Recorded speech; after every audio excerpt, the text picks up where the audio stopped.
প্রধান উপদেষ্টা অধ্যাপক মোহাম্মদ ইউনূস শুক্রবার থাইল্যান্ডের রাজধানী ব্যাংককে দ্বিপক্ষীয় বৈঠকের সময় ভারতের প্রধানমন্ত্রী নরেন্দ্র মোদীকে একটি ছবি উপহার দিয়েছেন। প্রধান উপদেষ্টার উপপ্রেস সচিব আবুল কালাম আজাদ মজুমদার জানিয়েছেন, ছবিটি 2015 সালের 3 জানুয়ারি ভারতের মুম্বাইয়ে অনুষ্ঠিত 102তম ভারতীয় বিজ্ঞান কংগ্রেসে অধ্যাপক ইউনূসকে স্বর্ণপদক প্রদানের। অন্যদিকে প্রধান উপদেষ্টার ফেসবুক পেজে একই তথ্য জানিয়েছেন। ব্যাংককের সাংগ্রিলা হোটেলে 6ষ্ঠ বিমস্টেক শীর্ষ সম্মেলন শেষে স্থানীয় সময় মধ্যাহ্নের পর দুই প্রতিবেশী দেশের শীর্ষ নেতারা দ্বিপক্ষীয় বৈঠকে বসেন। ব্যাংককে অধ্যাপক ইউনূস ও নরেন্দ্র মোদী আধা ঘন্টার বেশি সময় ধরে দ্বিপক্ষীয় বৈঠক করেছেন। বৈঠকে বাংলাদেশের পক্ষ থেকে শেখ হাসিনার প্রত্যাবর্তন সহ বিভিন্ন স্বার্থ সংশ্লিষ্ট বিষয় তুলে ধরা হয়।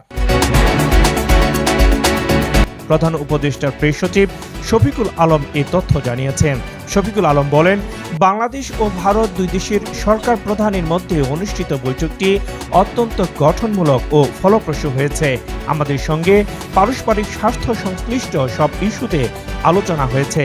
প্রেস সচিব আরও বলেন, শেখ হাসিনার প্রত্যাবর্তন, ভারতে বসে তিনি উস্কানিমূলক বক্তব্য দিচ্ছেন, এসব বিষয় বৈঠকে তুলে ধরা হয়েছে। এছাড়া সীমান্তে হত্যা, তিস্তা নদীর পানি বন্টন সহ পারস্পরিক স্বার্থ সংশ্লিষ্ট বিভিন্ন বিষয়ে ফলপ্রসূ আলোচনা হয়েছে। এ সময় দুই নেতা পারস্পরিক শ্রদ্ধা এবং অভিন্ন উন্মুক্ত আলোচনার জন্য একে অপরকে শুভেচ্ছা জানান। প্রেস উইংয়ের বিজ্ঞপ্তিতে বলা হয়, বৈঠকে প্রফেসর ইউনূস বলেছেন, আমাদের দুই দেশের মধ্যকার গভীর বন্ধুত্ব, পরস্পর সম্পর্কের ইতিহাস, ভৌগোলিক নৈকট্য ও সাংস্কৃতিক বন্ধনের উপর প্রতিষ্ঠিত। 1971 সালে আমাদের সবচেয়ে চ্যালেঞ্জিং সময়ে ভারতের সরকার ও জনগণের অকুণ্ঠ সমর্থনের জন্য আমরা কৃতজ্ঞ। দুই দেশের মধ্যকার সম্পর্কের চ্যালেঞ্জ মোকাবেলায় প্রফেসর ইউনূস বলেন, আমাদের উভয় দেশের জনগণের কল্যাণে সম্পর্ককে সঠিক পথে নিয়ে যেতে আমরা আপনার সঙ্গে কাজ করতে চাই। নয়াদিল্লি সবসময় ঢাকার সঙ্গে সম্পর্ককে সর্বোচ্চ অগ্রাধিকার দিয়ে আসছে উল্লেখ করে ভারতের প্রধানমন্ত্রী নরেন্দ্র মোদী বলেন, দুই প্রতিবেশী দেশের ইতিহাস ওতপ্রোতভাবে জড়িত এবং এটি বাংলাদেশের জন্মলগ্ন থেকেই।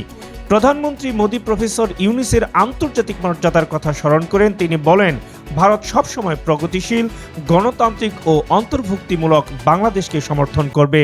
ভারত বাংলাদেশের বিশেষ কোনো দলকে সমর্থন করে না। উল্লেখ করে মোদী বলেন, আমাদের সম্পর্ক মানুষে মানুষে। প্রফেসর ইউনূস জাতিসংঘের ফ্যাক্ট ফাইন্ডিং রিপোর্টের উদ্ধৃতি দেন, যেখানে 2024 সালের 15 জুলাই থেকে 5 আগস্টের মধ্যে নিরাপত্তা বাহিনী ও সশস্ত্র আওয়ামী লীগ কর্মীদের দ্বারা সংগঠিত গুরুতর মানবাধিকার লঙ্ঘন ও নির্যাতনের বিষয়টি নিশ্চিত করা হয়েছে। তিনি বলেন, OHCHR রিপোর্টের অনুমান করা হয়েছে যে বিক্ষোভ সম্পর্কিত 1400 জনের মৃত্যুর ঘটনা ঘটেছে, যার মধ্যে প্রায় 13% ছিল শিশু। জাতিসংঘের প্রতিবেদনে উল্লেখ করা হয়েছে যে প্রধানমন্ত্রী নিজেই নিরাপত্তা বাহিনীকে বিক্ষোভকারীদের হত্যা করার নির্দেশ দিয়েছিলেন এবং নির্দিষ্টভাবে তাদের চক্রের নেতাদের গ্রেফতার করা, তাদের হত্যা করা এবং তাদের লাশ লুকিয়ে রাখার নির্দেশনা দিয়েছিলেন।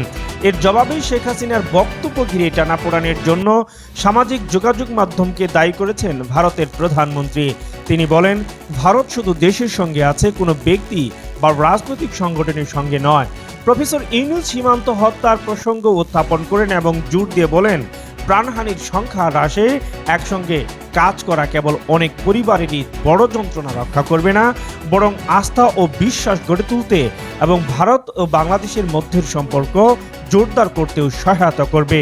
এদিকে অন্তর্বর্তীকালীন সরকারের প্রধান উপদেষ্টা অধ্যাপক মোহাম্মদ ইউনূসের সঙ্গে ভারতের প্রধানমন্ত্রী নরেন্দ্র মোদীর বৈঠক নতুন আশার সঞ্চার করেছে বলে মন্তব্য করেছেন বিএনপির মহাসচিব মির্জা ফখরুল ইসলাম আলমগীর। সিরাজুল ইসলাম, আজকের নিউজ 24।